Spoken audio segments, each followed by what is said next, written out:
What's up, Blakelock? I'm Sam, and that's Aiden. Coming up on today's show, Tab takes on the ROM, Halloween in the Land of the Tigers, and we take a look at the girls' basketball team. Up first, I'll follow up on one of our earlier stories. Calf prices are up, and What's Up, Blakelock asks some serious questions.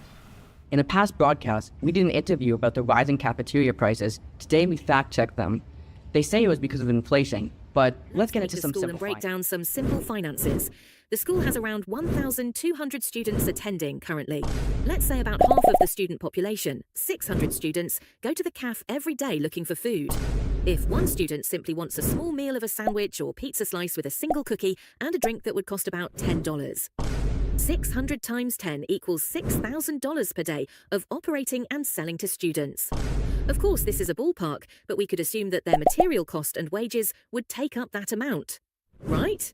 No, let's take the wages out of the equation. If we were to assume that a lunch lady or lad were to make slightly above minimum wage for 6 hours of their working day, they would make about $114 a day. This may be a rough estimate, but it gives you an idea of the literal extortion happening. And we went out ourselves to see how much the materials would cost. But after some very generous calculations to the company at their wholesale cost, the cost of material at this current time makes it so that a meal that is $10 for us is a whopping $1.53 for them. 66 cents for pizza, 40 cents per cookie, 50 cents for a drink. So if we calculate the monthly amount of material cost, $18,300, they come off every month with $99,420 as a very generous ballpark in their favour. Literal extortion happening. And we went out ourselves to see how much. How do you feel after watching that video? Like, what do you think of the cafeteria now? Well, I think I have some questions about food pricing and wholesale costs. Our cafeteria is run by a company, so it'd be good questions to ask the company in terms of their profit margins and how much they give back to the school as well. So about giving back to the school, we, with our calculations, very rough estimate, they should be giving the school, with your license agreement, about $200,000 a year. It's a good question. Mr. Steve would have a better idea of how much we get from the CAF, but I don't think it's anywhere close to. I wish it was that, but I don't think it's that close, even close to being that. With your license agreement that you have with the cafeteria company, you should be getting around $200,000 a year. So is that anywhere close to what you're actually getting? Tell you the truth, I don't know. Yeah. No, because it all goes through the board office. They submit their sales figures to the board office. They negotiate it at the board office. A certain percentage that would be reimbursed to the school, but I do not know what that percentage is. And so I just get a check at the end of the year from the board office. Now, allegedly, the cafeteria checks up the prices to get even more profits to their bags. And that's on TAB only. Imagine all the contracts that they had with any other schools. That's some food for thought. Yesterday was Halloween, but how do Tigers celebrate? What's Up, Blakelock investigates.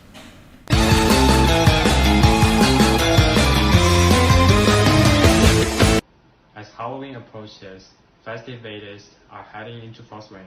Blakelock is baking up a storm with the Halloween bake sale, and we find out what some of the stuff is doing in terms of dressing up. Okay, so what is the cause of the bake sale? We're holding a bake sale for the music department for fundraising purposes on Thursday, and the cause is to raise some money for a lot of expenses that we have here, whether it's new instruments or to get clinicians come in to work with the musicians or to help out students who wouldn't otherwise be able to attend field trips or excursions. The money goes a long way around here, and we have lots of expensive things to pay for, so we're really excited about the support that we can get from a bake sale. Okay, as a teacher with some of the best costumes in recent years, do you have any cool Halloween plans tonight? My cool Halloween plans, as always, are the coolest. Dressing up, bringing a nice mug of warm coffee, meeting up with some other parents and their kids, and we go door to door in our neighborhood. Some houses in the neighborhood take it very, very seriously and have some great decorations, some jump scares. Some parents, some houses have a child entrance for trick-or-treat and then an adult entrance for trick-or-treating treats, if you will. Thank you. Now back to the rest of the program. Social Sciences took a trip to the Royal Ontario Museum this week. What's Up Blakelock tagged along and got the full story. Did you think a bunch of students were skipping school last Thursday? Well, you'd be wrong about that. Last Thursday, 4 classes went on a trip to the ROM, the Royal Ontario Museum in Toronto. Students got to experience many different exhibits over a variety of different topics: space, evolution, geology, history, and more. Some memorable ones were the renowned Dawn of Life exhibit and the European History exhibit, specifically for the grade 12 history students. Here we have some of the students that attended to tell us what it was like. Most of it was like the Rome's food wasn't great, but the Chinese area was also really pathetic. The Japanese area was also pathetic. The Korean place probably wasn't even true.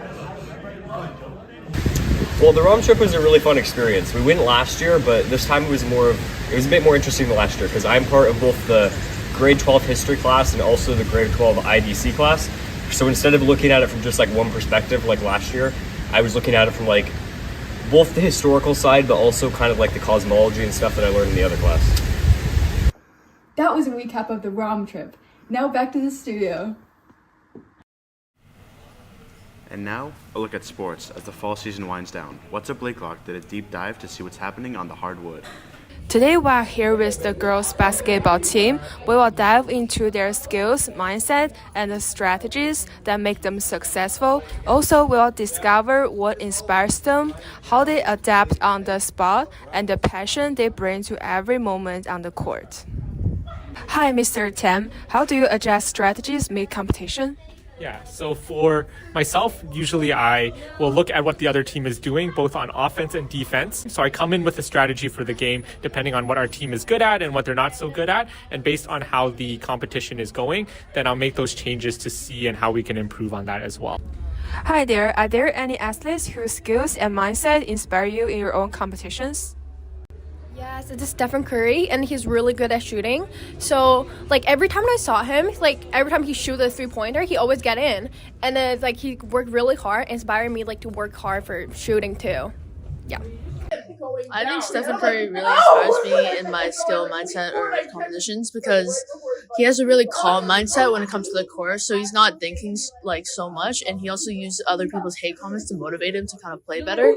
And his three shooting skill and his passing ability is also really good, and as a guard, it's really inspiring to see him play really well, and that's what also inspires me to play well on the court. Thanks for joining us on the inside look at girls basketball team. We have seen skills and determination. Hope you feel it so. This has been What's Up Blakelock. I'm Sam. He's Aiden. Have a great weekend, guys.